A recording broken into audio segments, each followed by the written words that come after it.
आपके साथ छवि। खरगोन दंगे में घायल हुए बालक शिवम को वेंटिलेटर से हटाकर आईसीयू में शिफ्ट कर दिया गया। शिवम का उपचार कर रहे डॉक्टर का कहना है कि पहले से शिवम की स्वास्थ्य में काफी सुधार हुआ है। दरअसल खरगोन में हुए दंगे के चलते शिवम नामक बालक गंभीर रूप से घायल हुआ था, जिसे उपचार के लिए इंदौर के सीएचएल हॉस्पिटल लाया गया था, जहां उसकी गंभीर स्थिति को देखते हुए उसे वेंटिलेटर पर रखा गया था। हालांकि डॉक्टर द्वारा किए गए अथक प्रयासों से शिवम होश में आया और पहले से उसकी स्थिति में काफी सुधार है, जिसके चलते उसे वेंटिलेटर से हटाकर आईसीयू में शिफ्ट किया गया है। लगातार विशेषज्ञ डॉक्टर के ऑब्जर्वेशन में शिवम का उपचार किया जा रहा है। सीएचएल हॉस्पिटल के chief neuro surgeon doctor Pranav Gurgaonkar ने बताया है कि जिस स्थिति में शिवम को लाया गया था उस समय उसके सिर पर काफी गंभीर चोट थी, जिससे ऐसा अनुमान लगाया जा रहा था कि शिवम को पूर्ण रूप से स्वस्थ होने में काफी समय लगेगा। लेकिन आश्चर्यजनक तरीके से शिवम के स्वास्थ्य में काफी सुधार देखने को मिल रहा है और जल्द ही उसे आईसीयू से भी जनरल वार्ड में शिफ्ट करने को लेकर विचार किया जा रहा है। गौरतलब है कि बालक शिवम के स्वास्थ्य को लेकर मुख्यमंत्री शिवराज सिंह चौहान भी डॉक्टरों से लगातार जानकारी ले रहे हैं।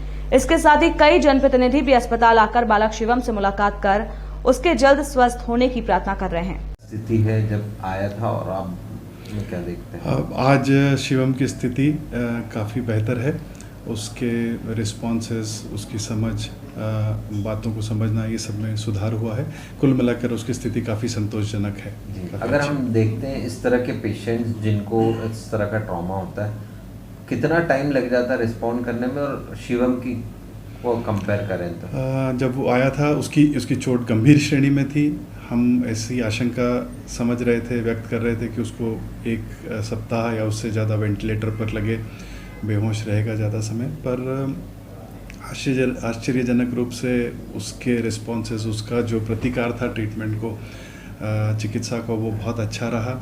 लगभग तीसरे दिन ही वो जाग गया, सारी बातें रिस्पॉन्ड करने लगा। हम उसको वेंटिलेटर से व्यवस्थित रूप से निकाल पाए। कुल मिला के हमारी समझ से बेहतर उसका रिस्पॉन्स था। सर, क्या आज हम उसको शिफ्ट करने की स्थिति में हैं उसको आईसीयू से? मुझे लगता है हाँ, उसके सारे पैरामीटर्स, जो भी सारे सूचकांक हैं, सारे स्टेबल हैं, सारे स्थिर हैं, वो अच्छी स्थिति में है। तो आज या ज़्यादा से ज़्यादा कल हम उसको आईसीयू से बाहर निश्चित रूप से कर पाएंगे। सर, आगे हम किस तरह की कॉम्प्लिकेशंस देखते हैं इनमें, इस तरह के पेशेंट्स में?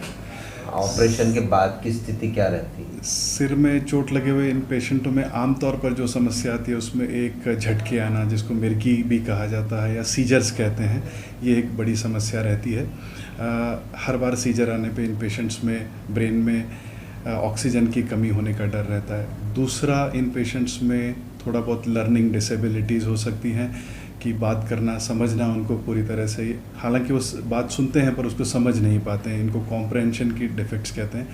कई बार जिस एरिया में ब्रेन की उसको चोट लगी थी उससे हाथ या पैरों में कमज़ोरी भी आ जाती है। वो हाथ पूरी क्षमता से या पैर उस क्षमता से नहीं कर पाते हैं। कई बार इनमें उस तरफ दृष्टि दोष भी हो जाता है। ये सारे खतरे रहते हैं।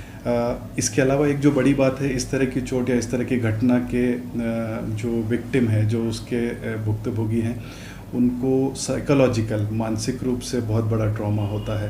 तो कई बार वो विड्रॉ हो जाते हैं, विड्रॉन रहते हैं, एक्टिविटी में पार्टिसिपेट नहीं करते, कहीं डरते हैं। ये भी एक बड़ी समस्या रहती है। तो जैसे ठीक होने के बाद गाड़ी चलाना या कुछ करना, शायद वो उससे डरते हैं, बचना चाहते हैं, इसी तरह की कुछ क्रियाओं से। तो ये भी एक रहता है जिसको हमें देखना होता है, और कभी उनको दवाइयों से या कभी मनोचिकित्सक की या काउंसलर की मदद से हम इन पेशेंट्स को भी, इस एस्पेक्ट को भी, इस पहलू को भी हम सुधारने की अस्पताल तक पहुंचने और उसके बाद इस तरह की डिसीजन लेने में देरी होती तो कई बार हो जाता है। शिवम के केस में क्या रहा? मुझे लगता है ये एक बहुत बड़ा कहने लायक पहलू है। इस केस में, इस पूरे घटनाक्रम में जो सबसे व्यवस्थित चीज़ रही, वस्तुस्थिति रही कि वो समय से हमारे पास पहुंचा। हम तुरंत नतीजे पर पहुंच पाए कि हमको उसके लिए क्या करना है। परिवार की सहमति, सब में कम से कम समय खर्च हुआ, और उसके अस्पताल के आने के आधे घंटे के अंदर हम उसको ऑपरेशन करने की स्थिति में थे। लगभग 2-2.5 चोट लगने के 3 से 4 घंटे के बीच में हम उसका ऑपरेशन कर चुके थे। और ये एक बहुत मस्तिष्क के हिसाब से या नसों के हिसाब से बहुत महत्वपूर्ण चीज़ है कि कम से कम समय, खैर शरीर के सभी अंगों में कहीं ना कहीं लागू होती है, पर सबसे महत्वपूर्ण रूप से ये मस्तिष्क में ही लागू होती है।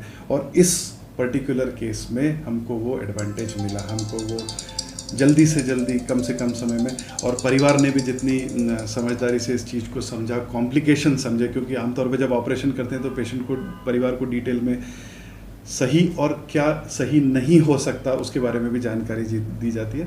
परिवार ने इसको बहुत अच्छे से समझा, तुरंत सहमति दी, सब चीज़ें व्यवस्थित हुई और ईश्वर की कृपा से सभी चीज़ें पॉजिटिव हैं या सकारात्मक हैं। आपका नाम? मैं डॉक्टर प्रणव गुड़गांवकर, मैं CHL हॉस्पिटल में चीफ न्यूरो सर्जन हूँ। टाइम न्यूज देखिए अब आपके मोबाइल और स्मार्ट टीवी पर लाइव प्ले स्टोर से डाउनलोड करें।